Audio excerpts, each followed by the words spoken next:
अस्सलामुअलैकुम, welcome to another video. आज हम फेडरल बोर्ड की 10th क्लास की केमिस्ट्री का लेक्चर सीरीज स्टार्ट करने जा रहे हैं। तो उसका जो पहला यूनिट है वो फॉर्मेटिव है और उसमें से जस्ट केमिस्ट्री की प्रिंसिपल्स और मेथड्स के मुतालिक बताया गया है। स्टार्ट कर रहे हैं यूनिट नंबर 2। हमारे पास यूनिट 2 का टॉपिक है मीटर।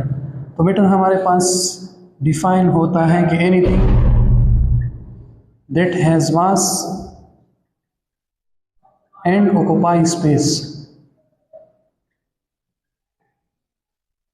यानी ऐसी चीज जो जगह भी घेर रखे और जिसका वजन भी हो तो उसको हम मीटर कहते हैं। अब मीटर में हमारे पास बहुत से स्टेट होते हैं। मीटर हमारे पास सॉलिड स्टेट में एग्जिस्ट करता है, लिक्विड स्टेट में एग्जिस्ट करता है या गैसीय स्टेट में एग्जिस्ट करता है। 4 पार्ट प्लाज्मा है, लेकिन फेडरल बोर्ड की 10th क्लास की बुक में यहाँ पर डिस्कस नहीं हुई है। तो इसके बाद हमारे पास जो मेन टॉपिक शुरू होता है वो changes of state of matter है। यानी हमारे पास सॉलिड स्टेट होगा, फिर वो चेंज होता है लिक्विड में, लिक्विड चेंज होता है गैसीय स्टेट में। तो यहाँ पर एक क्वेश्चन बनता है कि why this matter state changes, why the state changes occurs, reason क्या होती है। तो the reason behind state changes temperature और एनर्जी, जो कि यहाँ पर हमारे पास in the form of heat होती है। तो हीट एनर्जी की वजह से हमारे पास क्या होती है, एक स्टेट चेंज होता है। हीट या एब्जॉर्ब होती है तो वो solid to liquid, liquid to gas, या हीट रिलीज होती है तो वो gas to liquid and liquid to solid में कन्वर्जन होती है। तो the reason behind state change is the temperature change और एनर्जी चेंज। सेकेंड, यहाँ इस स्टेट चेंज के लिए एक दूसरा वर्ड यूज हुआ है, फेज ट्रांजिशन। अब फेज का लफ्ज़ यूज हुआ है स्टेट के लिए, state is also called phase, और ट्रांजिशन का मतलब चेंज है। तो फेज ट्रांजिशन भी हम स्टेट चेंज को कह सकते हैं। फिर यहाँ पर हमारे पास डिस्कस हुआ है कि स्टेट चेंज हम समझ सकते हैं इंटरनल एनर्जी के जरिए, टेम्परेचर के जरिए और काइनेटिक पार्टिकल थ्योरी के जरिए। अब internal energy of the system हमारे पास दो तरह की है, एक हमारे पास काइनेटिक एनर्जी होती है और एक पोटेंशियल एनर्जी होती है। सेकेंड जो हमारे पास होता है वो टेम्परेचर होता है, और थर्ड हमारे पास काइनेटिक मॉलिक्यूलर थ्योरी होती है। इनको पढ़कर, इनको समझकर हम एक स्टेट चेंज की तह में जा सकते हैं कि एक स्टेट चेंज क्यों हुआ, क्या होती है, रीज़न क्या होती है। अब पहला जो प्रोसेस यहाँ पर डिस्कस हुआ है स्टेट चेंज का वो मेल्टिंग है। स्टार्ट करते हैं हम मेल्टिंग को।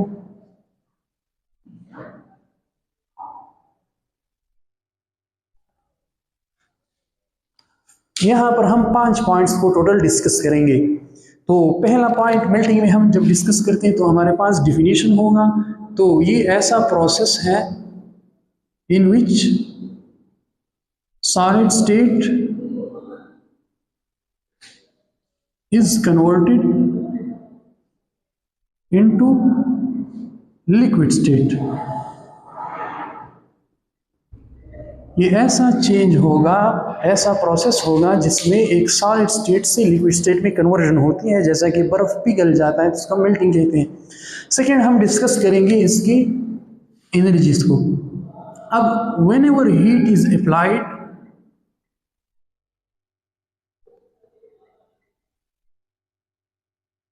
Temperature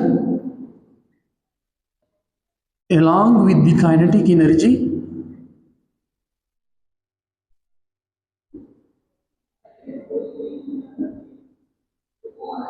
increases and the particles start vibration। जैसा कि हमें पता है कि सॉलिड की केस में पार्टिकल्स क्लोज डिफेक्ट होते हैं, मोशन नहीं कर सकती, जस्ट वाइब्रेटरी मोशन कर सकती है। तो वो अपनी पोजीशन पर वाइब्रेट होना स्टार्ट कर देते हैं। जैसे हम इसको टेम्परेचर प्रोवाइड करते हैं तो टेम्परेचर की वजह से उनकी काइनेटिक एनर्जी बढ़ जाती है, जिसकी वजह से वो वाइब्रेशन शुरू कर देते हैं। जब हमारे पास मेल्टिंग पॉइंट अचीव हो जाता है, when melting point is achieved, अब इस स्टेज पे जो हमारा टेम्परेचर होता है प्लस काइनेटिक एनर्जी, ये दोनों क्या होते हैं, बिकम्स कांस्टेंट। टेम्परेचर और काइनेटिक एनर्जी कांस्टेंट हो जाते हैं जैसे हमारे पास मेल्टिंग पॉइंट अचीव हो जाता है। जैसे in case of water ice हम देखते हैं तो मेल्टिंग पॉइंट 0 है, तो जैसे टेम्परेचर 0 डिग्री सेंटीग्रेड पर पहुंच गया तो इनकी जो काइनेटिक एनर्जी और टेम्परेचर होता है वो कांस्टेंट हो जाता है। अब इस स्टेज पे जब हम फर्दर हीट देते हैं यानी एट मेल्टिंग पॉइंट, जब मेल्टिंग पॉइंट हासिल हुआ तो जो हम फर्दर हीट दे रहे हैं वो कन्वर्ट हो रहा है to increase potential energy. It means कि पोटेंशियल एनर्जी क्या हो गई, इंक्रीज हो गई एट द मेल्टिंग पॉइंट। ये हमारे पास फोर्थ स्टेप है। और लास्ट स्टेप क्या होगा, when this potential energy becomes equal और ग्रेटर देन इंटरमॉलिक्यूलर फोर्सेस, तो ये बॉन्ड ब्रेक हो जाएंगे।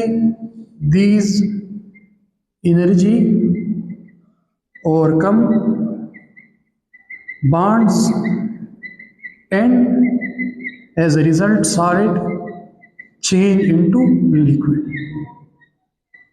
ये हमारे पास मेल्टिंग का फिनोमेना था। ये 5 पॉइंट्स हमने डिस्कस करने हैं। First of all definition, melting is the phase transition from solid state into liquid state. Second हमारे पास है जब हम हीट अप्लाई करेंगे temperature along with the kinetic energy increase हो जाएगी जिसकी वजह से पार्टिकल वाइब्रेशन शुरू कर देंगे। जब मेल्टिंग पॉइंट अचीव हो जाएगा तो टेम्परेचर और काइनेटिक एनर्जी कांस्टेंट हो जाएगी, मेल्टिंग पॉइंट पर पोटेंशियल एनर्जी इंक्रीज हो जाएगी। मतलब ये है कि जो हम फर्दर हीट करेंगे मेल्टिंग पॉइंट पे वो उसकी पोटेंशियल एनर्जी को इंक्रीज करने में यूज हो जाएगी। जब ये पोटेंशियल एनर्जी उन फोर्सेस का जो इंटरमॉलिक्यूलर फोर्स है जिसने पार्टिकल को बाइंड किया है उनको इनके बराबर या उनसे ज़्यादा हो जाए तो इनको ओवरकम कर देगी और एज अ रिजल्ट हमारे पास सॉलिड चेंज हो जाएगा लिक्विड स्टेट में। उम्मीद करता हूँ आपको ये वीडियो पसंद आएगी। जुड़े रहे दूसरी वीडियो तक।